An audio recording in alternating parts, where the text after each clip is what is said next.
La Voix des auteurs, un podcast des librairies Furet du Nord de Citres.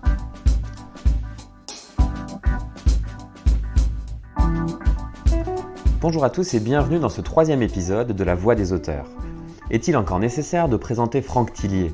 Outre le fait qu'il soit un habitué des librairies Furet du Nord et de Citres, il publie depuis près de 20 ans quasiment un livre par an, attendu par une armée de fans comme le shoot d'adrénaline qui va combler leur manque. Franck Thillier publie en 2022 Labyrinthe, au pluriel, toujours aux éditions Fleuve Noir. Je vous laisse en sa compagnie.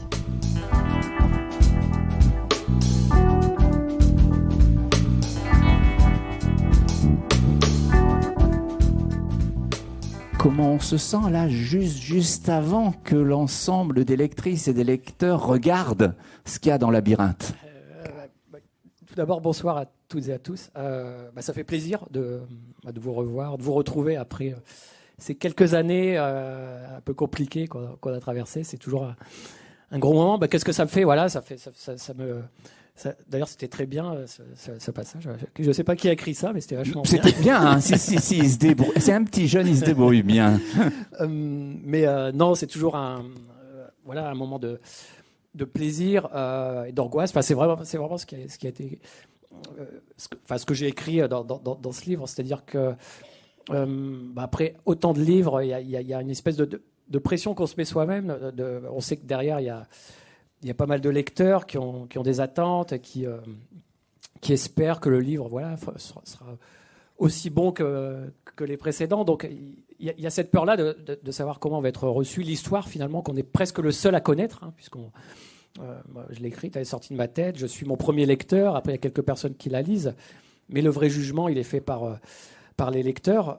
Donc c'est aujourd'hui que le livre va entre vos mains, et je suis sûr que déjà demain il y aura déjà des gens qui l'auront lu, les avis vont arriver. Donc je suis toujours très attentif à ça, de savoir comment le livre est reçu. Et puis c'est toujours effectivement un grand moment, une joie aussi de délivrer cette histoire et puis de la laisser vivre. Et puis je suis très heureux de le faire ici avec un public que je connais bien. Il y a beaucoup de têtes que je reconnais. Alors parfois dans certaines régions, c'est que des têtes inconnues, mais là, c'est vrai que c'est cette région qui nous est chère à tous. Donc ça me fait d'autant plus plaisir de pouvoir renouer un peu avec les rencontres après ces années où ça nous a été un peu interdit.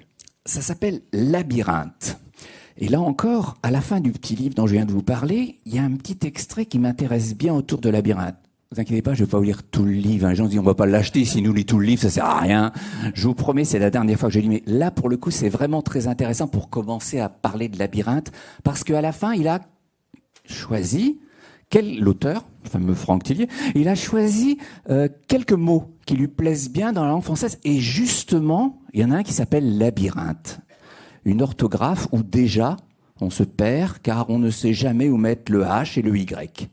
Par un enchevêtrement complexe de chemins dans un espace défini, il attire le voyageur imprudent dans un piège inextricable. C'est exactement ce que j'essaie de faire avec mes lectrices et lecteurs dans mes romans. D'une certaine façon, je suis leur minotaure.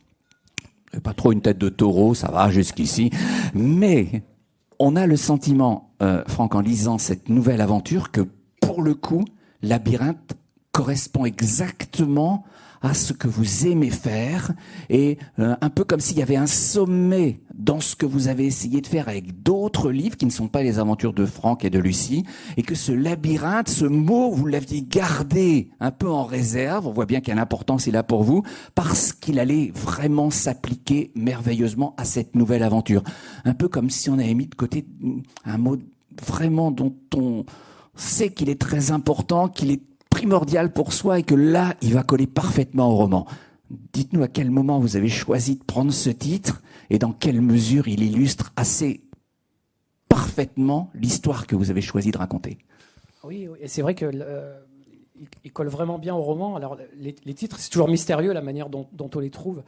Pour certains de mes livres, j'ai eu beaucoup de mal à trouver un titre. Et en général, quand je ne le trouve pas, le livre est écrit.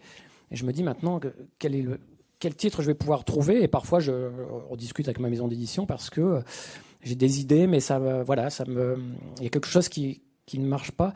Et là, c'est vrai que pour Labyrinthe, je l'ai eu très très tôt. Enfin, je pense dès le début de l'écriture, j'ai eu le titre est venu naturellement. D'ailleurs, mon fichier d'ordinateur, quand je n'ai pas le titre, il porte toujours des noms un peu bizarres, temporaires. Mais là, je l'ai appelé très très rapidement Labyrinthe parce que il s'est imposé en fait de lui-même.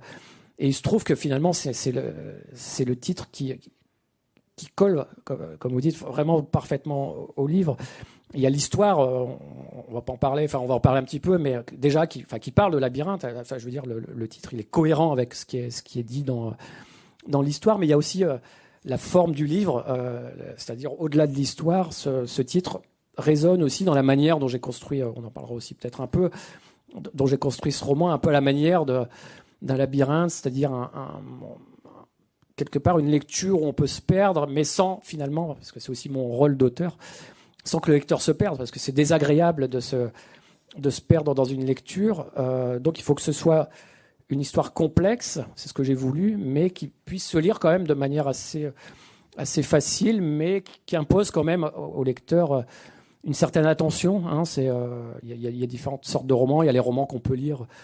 On peut lire quelques pages et puis le reprendre 10 jours plus tard et puis ça continue à fonctionner.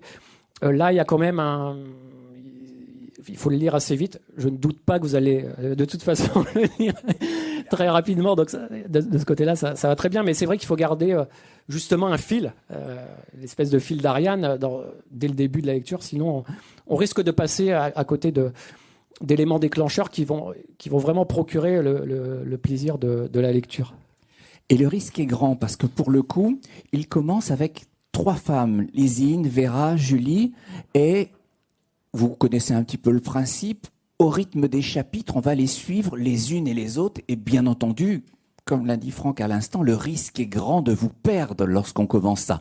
Ou plutôt, pour être très très juste, que vous vous intéressiez plus à l'une d'entre elles et que les 2 autres, vous disiez « Oh, j'aimerais mieux retourner sur la première, qu'on avance. » Voilà.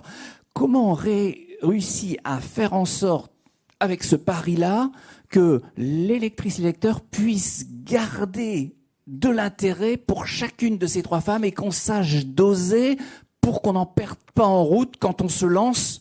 Et c'est très très très important, on va pas raconter la fin, mais c'est très important qu'il y en ait 3. Quand on se lance dans ce schéma-là pour ouvrir un roman. Oui, c'était l'un des principaux challenges et de questionnements que j'ai eu en imaginant cette histoire. C'est-à-dire que d'ordinaire, finalement, j'ai très peu de personnages, en tout cas de héros qui portent une histoire. Hein. Quand c'est une histoire avec Franck Charcot, Lucienne Bell, bon voilà, on est avec ce groupe-là et on ne les quitte jamais. On les retrouve dans quasiment tous les chapitres. Quand on est dans des livres, plus des one-shots, il y a toujours un personnage principal, voilà, qu'on suit en permanence. Et parfois, il y en a 2 et on alterne. Là, c'est vrai qu'il y en a 3, voire 4. Il y a plusieurs personnages, toutes des femmes. Et j'ai voulu vraiment démarrer avec ces différentes histoires quasiment en parallèle. Ça fait partie de la construction, vous verrez, en lisant le livre. Et donc, on prend le risque, effectivement, quand on ouvre un livre, on fait connaissance avec un personnage et on n'a plus envie de le lâcher. S'il nous intéresse, on veut continuer à avancer avec lui. Là, à un moment donné, le chapitre se termine et hop, on passe sur un autre personnage complètement nouveau. Et après, encore un autre, avant de revenir au premier. Donc, il faut vraiment que les personnages soient très intéressants, qu'on accroche tout de suite à ces personnages, et que leurs histoires, ce qu'ils vont vivre, dès le début, nous accrochent. Et dans ce genre littéraire qu'est le thriller, il faut qu'il se passe tout de suite quelque chose. Et donc, j'ai essayé d'imaginer pour chaque histoire des événements qui très vite vont être inquiétants et qui vont attirer l'attention du lecteur pour que, effectivement, les histoires soient d'un niveau égal, d'intérêt égal, pour qu'on n'ait pas envie, parce qu'il n'y a rien de pire quand on lit un livre, ça a dû vous arriver, le chapitre se termine et puis il y a un chapitre après, mais on tourne les pages parce qu'on veut revenir à ce qu'on vient de terminer. Et donc voilà, j'ai essayé d'éviter ça. Et c'est vrai que ça a été un des principaux challenges, mais il faut aussi s'en fixer, parce qu'après 21 livres, j'avais aussi envie d'avoir ce genre d'écriture-là, avec une structure, on va dire, différente de ce que j'ai l'habitude de faire. D'autant que l'une des héroïnes dont on vient de vous parler souffre de paramnésie de de certitude. Franck va vous expliquer un petit peu ce qu'est cette paramnésie, parce qu'à partir de ce moment-là, évidemment, quand il nous a expliqué ce que c'était, je vous assure qu'on lit plus de la même façon. On regarde tous les mots autour, on regarde toutes les phrases en se disant il va vous expliquer ce que c'est. Non, mais c'est toujours en rapport avec la mémoire. C'est-à-dire que si vous connaissez mes romans, vous savez que c'est un sujet que j'aime traiter. Je l'ai traité dans Il était deux fois, alors c'est pas dans Rêver, mais dans La mémoire fantôme. On retrouve souvent ce sujet-là. Et donc j'ai continué, avant d'écrire le roman, à faire des recherches sur la mémoire pour voir vers quelle autre recherche en rapport avec la mémoire que je pourrais traiter. Et c'est vrai qu'il y a cette histoire de paramnésie de certitude, c'est la sensation d'avoir vécu des événements alors qu'on ne les a pas forcément vécus. Donc en fait, tout se mélange. J'avais aussi fait un peu ça dans Rêver, mais plus autour des rêves et du sommeil. C'est-à-dire dans Rêver, le personnage fait des rêves tellement forts que quand elle se réveille, elle ne sait plus si elle l'a vécu ou si c'était juste un rêve. Et donc ça devient un souvenir, elle est persuadée. Donc là, c'est un peu la même chose. C'est aussi les impressions de déjà-vu. Je ne sais pas si vous avez déjà dû vivre ça. Vous montez un escalier, puis vous dites, mais j'ai déjà monté cet escalier, ça m'est déjà arrivé. Mais est-ce que c'est vraiment déjà arrivé, ou est-ce que c'est la première fois que vous le vivez? Et donc ça, j'ai trouvé ça intéressant. C'est-à-dire que est-ce que les souvenirs qu'on a sont fiables? Est-ce qu'ils sont réels? Est-ce qu'on les a vraiment vécus? Et par définition, c'est pour ça que c'était compliqué aussi. Les souvenirs, il y a aussi tous les souvenirs dont on ne se souvient, qui ne nous reviennent pas, mais qu'on a vécu. Et donc tout ça, ça constitue notre existence, et de se dire, voilà, dans notre existence, qu'est-ce qui est vrai, qu'est-ce qui est faux, qu'est-ce qui est certain. Et donc ça, c'était vraiment intéressant à traiter. Et c'est vrai qu'il y a l'un des personnages qui a cette pathologie qu'on découvre très tôt. Et donc sa vie devient un peu différente parce qu'elle se demande, elle n'est plus certaine de ce qu'elle est en train de vivre, en fait. Et la question est vraiment là parce que à plusieurs moments dans celui-ci, on va avoir cité le roman d'Agatha Christie qui s'appelait Les 10 petits nègres, qui s'appelle maintenant Ils étaient 10. Il faut faire attention avec ces choses-là si on ne veut pas se faire incendier sur les réseaux des cas sociaux. Donc ça s'appelle donc Ils étaient 10. Et donc je suis très intéressé par celui-là en particulier pour voir comment vous travaillez. Peut-être vous en souvenez, hein, ceux qui l'ont lu et puis ceux qui l'ont pas lu. J'avais une prof à la fac qui disait ça. De toute façon, à votre âge, vous devriez l'avoir lu. Alors hop, elle cassait tout le roman. Et si on l'avait pas lu, tant pis pour vous. Et donc, ils étaient 10. Vous vous souvenez, il y a 1, 2, 3 meurtres. Et puis à un moment donné, au moment où ils veulent s'en aller, pouf, la tempête tombe. Si on réfléchit un tout petit peu, on se dit, est-ce que c'est Evelyne Delia qui a fait le coup, ou alors est-ce qu'il est très très très bien informé? Mais pour le coup, ça passe très très bien parce que c'est Agatha Christie qui le fait et personne ne se dit mais pourquoi la tempête elle tombe juste après le 3e meurtre comme ça? Comment il peut savoir ça, le mec qui a organisé? La question, elle est celle-là, Franck, puisqu'il y a ça. Jusqu'à quel point on peut jouer avec les lectrices et les lecteurs? Jusqu'à quel niveau on peut tester? Est-ce qu'il faut tester ce qu'on écrit? Parce que là, ça fait 20 romans quand même, pour voir si on peut tirer, jusqu'où on peut tirer pour que ça fonctionne. Parce que ça, c'est vraiment, me semble-t-il, un des points clés de cette nouvelle histoire. Oui, mais c'est un très bon exemple, parce que c'est exactement Enfin, j'ai un peu ce stratagème-là. Alors, vous connaissez tous la fameuse tempête qui bloque, en tant que lecteur de polar et de thriller. Dans les romans, souvent, il y a des gens il y a la tempête qui arrive, et les gens sont bloqués, et puis il va se passer plein de choses, évidemment. Et la tempête, c'est un prétexte, c'est un outil, on va dire, du romancier pour pouvoir développer la suite. Et je n'ai pas échappé à la tempête parce que je me suis dit, mais moi aussi, je vais en avoir besoin. Et donc, ça, c'est des éléments ça fait partie on va dire, des armes dont nous, les romanciers, disposons, qu'il faut utiliser quand même avec parcimonie, bien judicieusement.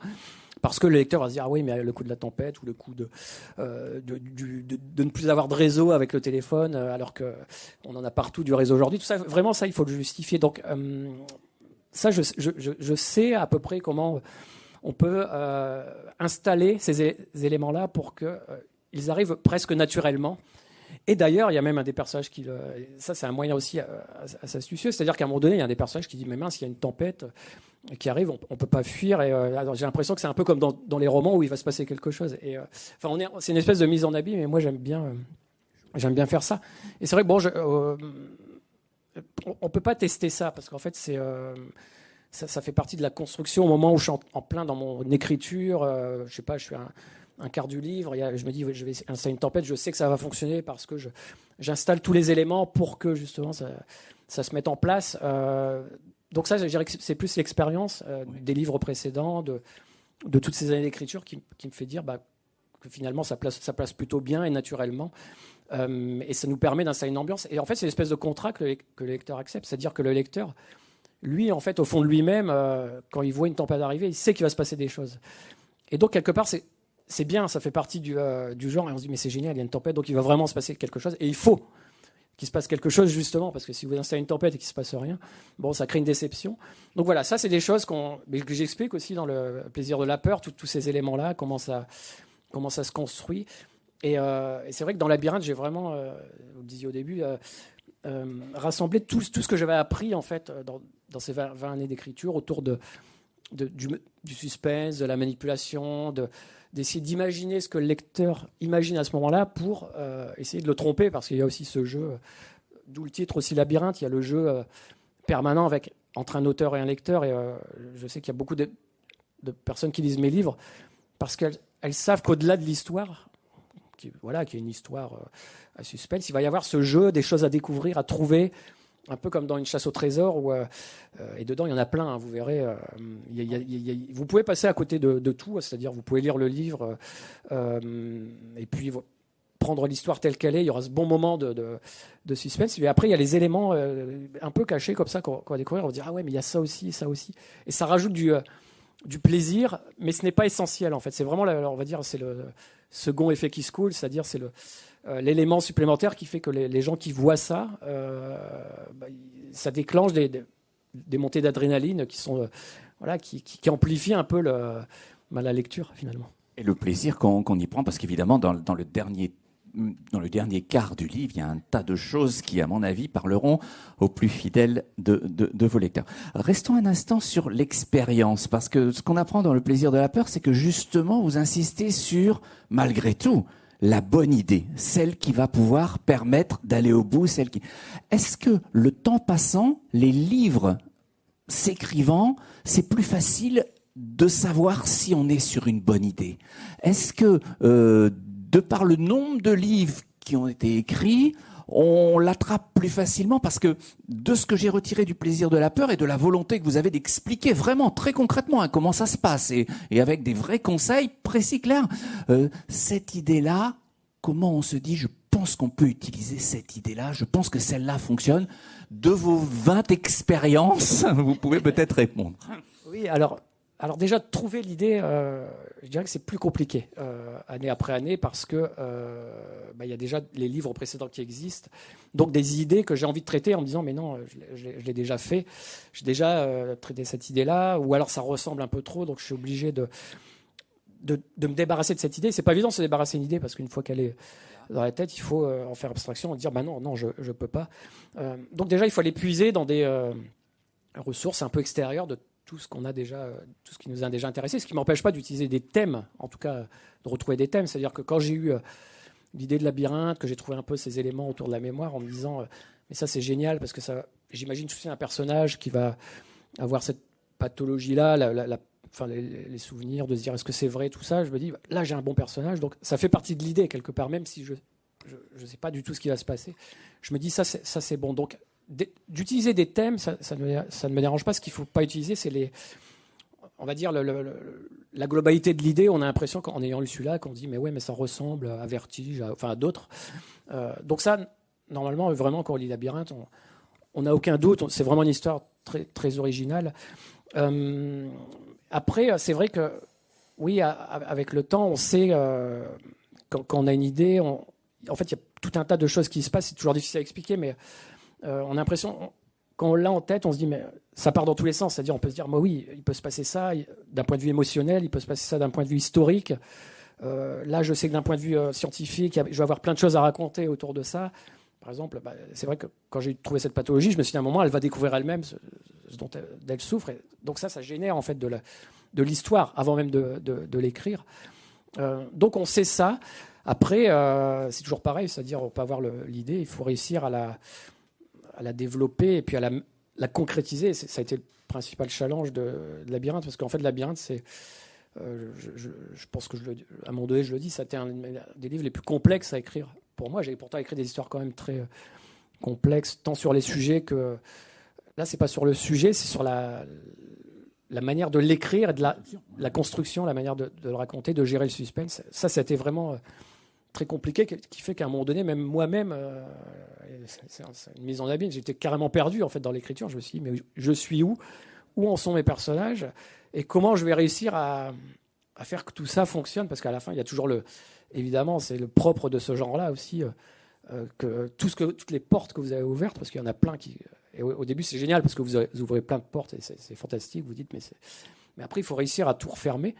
Et le mieux, en plus, c'est de ne pas tout refermer au même moment, parce que sinon, si vous avez 15 portes ouvertes et qu'à la fin, il y a le méchant qui raconte sur 20 pages et que ça referme tout, vous dites, déjà, en général, c'est comme ça, on voit où c'est pas très bien fait parfois. Vous savez, je sais pas, il y a des policiers qui poursuivent le méchant, quoi. C'est quand même le but du roman policier. Puis à la fin, le policier attrape le méchant qui est en train de mourir parce qu'il s'est pris une balle. Et puis avant de mourir, le policier lui dit, mais vas-y, raconte-nous pourquoi tu fais ça. Puis le méchant, pendant 20 pages, raconte tous les détails du truc. Oui, mais j'ai fait ça il y a 15 jours parce que je voulais.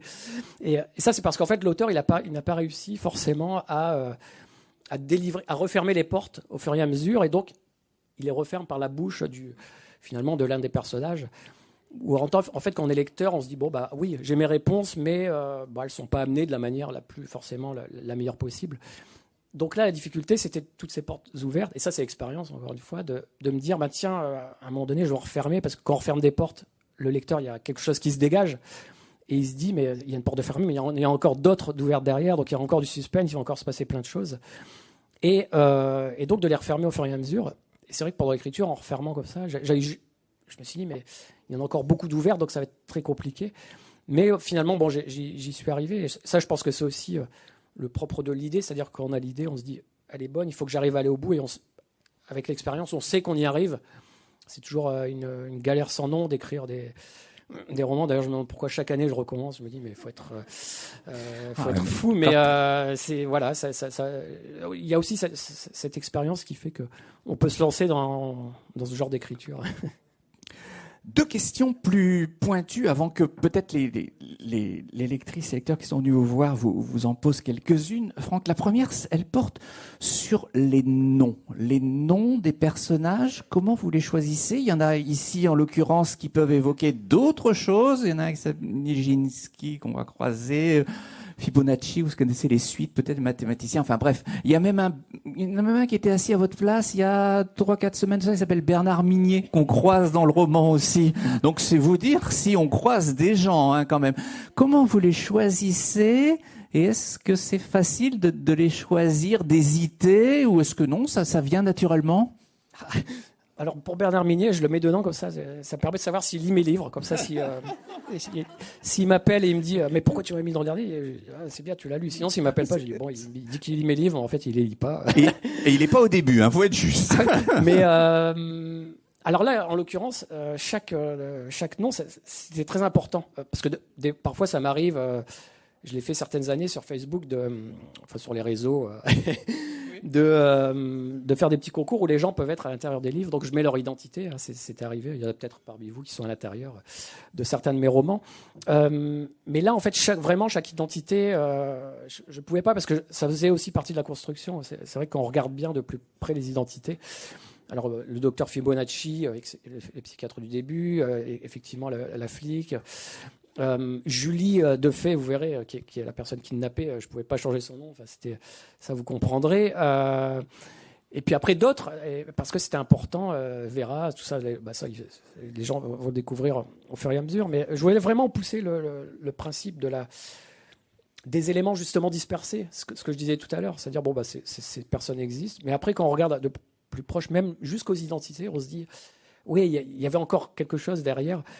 Et même Fibonacci, bon, qui est ça dit rien à personne parce que c'est un mathématicien, le psychiatre qui apparaît au début, qu'on voit quasiment que là d'ailleurs. Enfin, c'est lui qui raconte l'histoire que vous allez lire finalement. Bon, il s'appelle Fibonacci, qui était un mathématicien qui a inventé une suite qui s'appelle la suite de Fibonacci. Et même là, il y en a peut-être un sur... Mais ça, c'est pas important, c'est juste pour les geeks comme moi qui vont dire, mais tiens, il y a quand même dans les nombres qui sont évoqués. Bon, maintenant, je suis un peu en train de le dire, mais ça, c'est juste des clins d'œil comme ça. Ça fait partie de l'ensemble de l'histoire. C'est des petites briques comme ça qui créent des éléments qu'on peut découvrir, que certains lecteurs vont découvrir, d'autres ne vont pas découvrir. Puis, en discutant un peu, on dit ah ouais, mais toi, tu as vu ça. Et ça, je trouve ça toujours très rigolo parce que suivant la lecture qu'on a d'un livre, on voit des choses différentes. On a des focalisations différentes. Et moi, par exemple, je fais partie des lecteurs qui aiment plutôt se laisser porter par les histoires, c'est-à-dire, j'ai pas envie de me prendre la tête à noter, parce qu'il y en a qui notent aussi, parmi vous peut-être. Là, il a noté ça, il a écrit ça, donc ça doit être important. Moi, je suis plutôt l'inverse, parce que déjà, je le fais dans mes livres, donc quand je lis, je suis plutôt très grand public. Donc je lis, mais sans me prendre à la tête, je me laisse porter par l'auteur, donc je dois passer à côté de plein de choses. Donc on peut avoir cette lecture-là avec le roman, et puis après, il y a ceux qui aiment bien enquêter et tout ça, et il y a toujours cet aspect d'enquête dans ce genre littéraire-là, et je sais qu'on est chacun, tous un peu des petits enquêteurs, et on relève des éléments, et parfois ça fonctionne, et il y a un plaisir qui se dégage aussi dans la lecture. À propos de plaisir, pour ceux qui vous lisent très régulièrement, ils trouveront de nouveau, et il y a ça quand même assez souvent, un chalet où on se fait massacrer. Alors parfois c'est avec un tournevis, parfois là c'est avec un tisonnier. Personnellement, moi je ne loue plus jamais de chalet, c'est un truc, c'est terminé. Mais je voulais savoir, est-ce que vous avez des ennuis avec les gens qui lisent des chalets, qui louent des chalets, qui vous lisent et louent des chalets? En tous les cas, il est certain que ce lieu isolé-là prend une dimension très particulière à chaque fois que vous choisissez de le mettre dans vos romans. Plus sérieusement, on va vous interroger, vous, maintenant, si vous avez des questions à poser à Franck. On n'a pas parlé du tout de Franck et de Lucie, parce qu'ils ne sont pas dans le roman, mais ils vont apparaître bientôt à l'écran. On les a vus ici, dans la dernière série Mania. Et donc, si vous voulez poser des questions sur ça aussi, c'est possible, sur tout ce qui vous intéresse, évidemment pas sur Labyrinthe. Qui a déjà lu Labyrinthe ? Non, donc tu vois, il n'y a pas eu de fuite. Je dois dire, vous voyez, il n'y a pas eu de fuite. Alors, qui veut poser ? Madame. Oh oui, j'ai des jambes, regarde bien. On va se lancer, même pas peur. Non. Bonsoir tout le monde. Comment vous travaillez ? D'où vous vient l'idée première ? D'où vient votre inspiration ? Est-ce que c'est dans les infos, dans ce qu'on peut voir autour de nous ? Où est-ce que vous trouvez les idées aussi tordues pour écrire vos magnifiques romans ? Et puis, en combien de temps ça peut se construire et comment ça se construit ? Voilà. Est-ce que vous avez un tableau secret chez vous avec des photos, des lignes entre chaque personnage qui amène à une action en particulier ? Merci. Oui, c'est une très bonne question. Alors, c'est vrai que je m'inspire, comme beaucoup d'auteurs de polar, alors, du monde dans lequel on vit et des événements qui se passe autour de nous. Et évidemment, ça fait partie de ce qui nous nourrit et de ce qu'on retrouve dans les livres de manière générale, parce que les personnages vivent dans ce monde-là. Donc forcément, les événements qui se produisent, s'il y a des événements très très importants qui arrivent, on est obligé quasiment d'en parler dans les romans. Par exemple, ne serait-ce que le Covid, par exemple, à un moment donné. Alors pas dans celui-là, étrangement, parce que il est encore juste un peu à la limite entre les deux, et quand je l'ai écrit, donc j'ai pu en faire abstraction, mais par exemple, étant penché déjà sur le prochain Charcot & Bell qui va se passer en 2021, fin novembre, il y a des masques, etc., parce que ça fait partie. On ne peut pas écrire une histoire très réaliste comme je le fais dans les Charcot et Lucie, qui se passe avec des flics d'aujourd'hui, dans un monde d'aujourd'hui, en disant mais il n'y a pas eu de Covid. Enfin voilà. Donc, par contre, il faut le traiter et dire voilà, il porte un masque une fois, puis après les gens ont bien compris, pour pas retomber un peu dans ce qu'on vit tous les jours. Ça reste du roman, donc il faut qu'on puisse s'évader. Après, oui, les faits divers, ça fait partie aussi des éléments qui nous inspirent et qui quelque part. Alors, je dirais pas que ça nous rassure, parce que c'est horrible, les faits divers, mais qui nous montrent qu'en fait, ce qu'on met dans les livres, finalement, parce qu'on imagine quand même des personnages complètement barrés, et on en retrouve là-dedans, vous allez voir, hein, il y a quand même, c'est toujours pareil, on se dit mais c'est pas possible que des gens comme ça puissent faire de tels actes. Mais en fait, il y a toujours le fait divers qui tombe après ou qui existe et qui nous rappelle que, si, en fait, et parfois le fait divers, ça va encore plus loin que ce que nous on imagine. Donc, c'est pour ça que je dis ça nous rassure, parce qu'on dit, ouais, en fait, on peut imaginer les pires, finalement, les pires travers, les pires déviances de l'être humain. En fait, ça existe dans le vrai monde. Donc ça, quelque part, ça fait partie aussi du terreau dans lequel on puise. Et puis, trouver une idée, une construction, ça vient aussi d'une envie. C'est vrai que moi, j'avais trouvé ce sujet... j'aime bien parler de chalet, des personnages qui sont dans des ambiances comme ça, déjà où on sait rien que par le lieu et par l'ambiance qu'il va se passer quelque chose.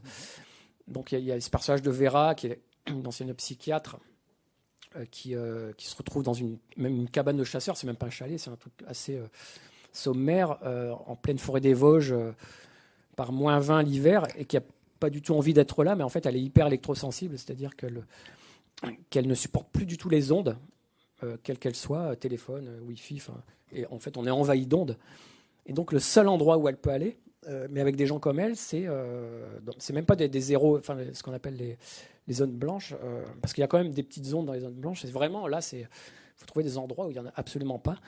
Et donc elle vit comme ça, sommairement, un peu comme des Robinson dans des cabanes, parce qu'il y a que là où elle peut aller. Et donc voilà, quand j'ai trouvé que ces gens-là existaient, les hyper électrosensibles, ça m'a donné un prétexte pour que ce personnage de Vera, qui avait une vie complètement normale, se retrouve à un moment donné, au début du livre d'ailleurs, en train de remplir des jerrycans d'essence pour mettre dans un générateur, en fait. Il fallait trouver le prétexte qui fait que ça fonctionne. Il ne fallait pas juste dire, tiens, elle a eu envie d'aller vivre dans une cabane, parce qu'on se dit, mais qui aurait... Enfin, peut-être, mais en tout cas, quand on voit les conditions dans lesquelles elle vit, on se dit, mais c'est pas possible.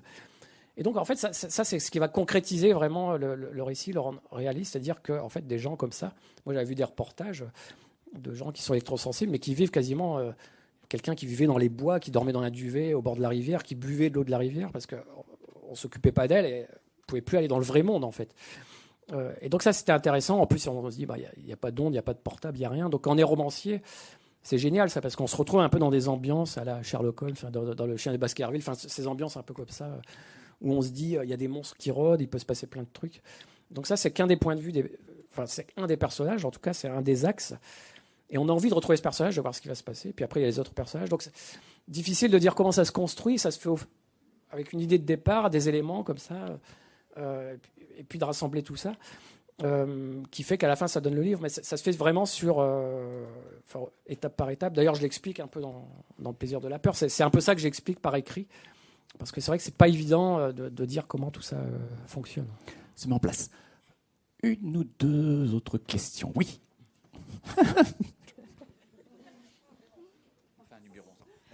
Bonjour. Bonjour. Vous venez de dire que la suite donc, de Charcot et Henbel va se passer donc, à notre époque. Du coup, vous n'avez pas pensé à continuer 1991 ? Si, j'aurais pu faire 1992, 1993, jusqu'à Train d'enfer. Mais c'est pas que j'y ai pas pensé, en fait. Ce qui était intéressant avec 1991, c'était de créer un peu l'effet de surprise. Voilà, il y avait Charcot, on connaît depuis le début dans le monde d'aujourd'hui, et de se dire, j'ai envie de raconter ce qui s'est passé dans ces premières années et de voir comment ça a démarré. Donc ça, j'aimais bien cette surprise-là. Après, je me dis, il y a toujours la possibilité, parce que Charcot vieillit. Alors vous verrez, dans celui que j'écris, il reprend un peu plein de force, il retrouve un peu sa jeunesse, justement, parce qu'en fait, le fait d'avoir écrit 1991, ça m'a donné envie de le redynamiser un peu dans le présent. Donc ça, c'était très bénéfique. Après, voilà, je me dis, j'ai toujours ça sous le coude, c'est-à-dire de combler ce trou entre ce qui se passe en 1991 et puis Train d'enfer, qui se passe plutôt en 2002, 2003. Je crois que c'est même 2004.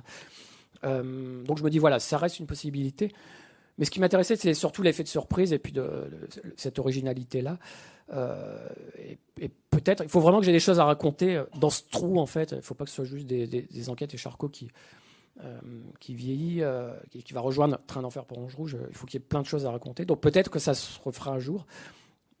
Mais en tout cas, non, là, j'ai eu envie vraiment de le reprendre dans la société aujourd'hui avec un sujet qui m'intéresse et qui va en faire, j'espère, une enquête passionnante. On va prendre une petite dernière question, mais soyez pas frustrés. Hein. Ensuite, il y aura les dédicaces. Si vous avez votre question, vous pourrez la poser. Mais on va en prendre une dernière pour... Alors, qui veut... Oui, excellent. Puis c'est tout au bout. Tu veux pas y aller, là, cette fois? Bonsoir. Bonjour tout le monde. Je vous ai vu à la télé par rapport à un fait divers qu'il y avait eu où on décapitait les chevaux et vous en aviez parlé comme quoi c'était très cruel et tout et vous aviez dit à un moment ça pourrait être une idée de livre. Alors, est-ce que ça pourrait être une idée d'un de vos livres? Ou de boucherie, c'est comme tu... Oui, si le prochain s'appelle La Boucherie. Oui, non, mais en fait... c'est de se dire, mais pourquoi en fait des gens font ça? Qu'est-ce qui se cache derrière? C'est très mystérieux. Donc ça fait partie des faits. Enfin, je sais même pas si c'est un fait divers, c'est quelque chose d'absolument étrange. Effectivement, c'est le romancier qui est toujours en recherche d'idées, qui se dit, là, il y a un truc qui se passe. Pourquoi? Enfin, c'est horrible. Qui est derrière tout ça? Pourquoi on fait ça? Et donc d'attendre la résolution et de se dire finalement dans les romans on peut avoir ça aussi, donc ça existe, il y a toujours ce rapport en se disant ça existe dans le vrai monde. Aujourd'hui, je ne sais pas si vous avez entendu parler ces derniers temps, les gens qui se font piquer dans les jeunes qui sont piqués dans les boîtes avec des cas extrêmement différents, c'est-à-dire parfois il y en a qui sont malades, et puis il y en a qui n'ont rien, et dans des villes différentes, mais on se dit donc ça c'est intriguant de se dire qu'il y a des gens qui ont des idées de faire ça, pourquoi?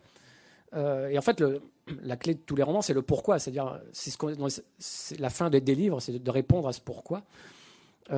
Sachant que dans les romans, il faut que ce soit. Moi, j'aime bien quand c'est quelque chose qui va surprendre le lecteur. Là, a priori, il y aurait les réponses là pour l'histoire des piqûres, que ça serait deux jeunes qui se seraient lancés un défi, ce qui est complètement stupide et stupéfiant, en se disant voilà, toi tu piques quelqu'un, et c'est des défis, ils se donnaient des points pour chaque personne piquée, ils se déplaçaient comme ça. A priori, c'est ça. Ils se déplaçaient de ville en ville, peut-être par rapport à leur activité, je ne sais pas. Ils allaient dans les lieux festifs et puis ils piquaient les gens comme ça. Après, ce qui est bizarre, c'est qu'eux font ça dans un bus festif, donc il n'y aurait rien dans les seringues. Mais après, il y en a peut-être qui prennent des modèles en se disant mais tiens, on va faire pareil, nous, par mimétisme, en fait, et eux avec des vrais produits. Enfin, et c'est horrible parce que ça lance des espèces de modes un peu comme dans les jeux qui pouvaient se passer à un moment donné dans les cours d'école, tout ça. Donc ça... ces histoires de jeux aussi, ça donne c'est des idées terribles qui sont presque des idées de romans en fait. C'est-à-dire qu'en fait nous on essaie d'imaginer des histoires, de se dire mais j'ai une idée comme ça, elle nous paraît originale, alors qu'il y a des gens dans la vraie vie qui ont ces idées-là. C'est quand même, c'est terrible quoi. Alors, pour finir, je reviens un petit peu à mon plaisir de la peur. Dans le plaisir de la peur, vous verrez la première partie du livre est consacrée en grande partie à la façon dont Franck Tillier a écrit son premier roman. Et il nous raconte aussi ce qu'il fait très très rarement. Vous le connaissez, hein, il est quand même extrêmement pudique sur sa vie. On apprend un petit peu des choses. On apprend par exemple la première fois que sa femme lit son premier manuscrit. Et qui se dit, moi je dors avec cet homme-là. Je vous assure, je connais un peu Valérie, et c'est quand même quelque chose.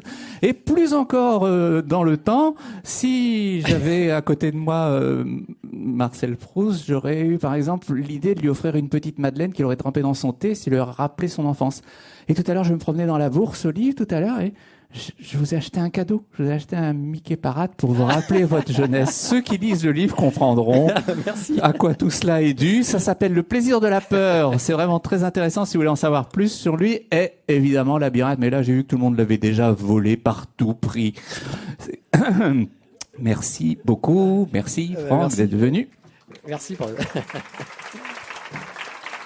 Et merci. Merci beaucoup.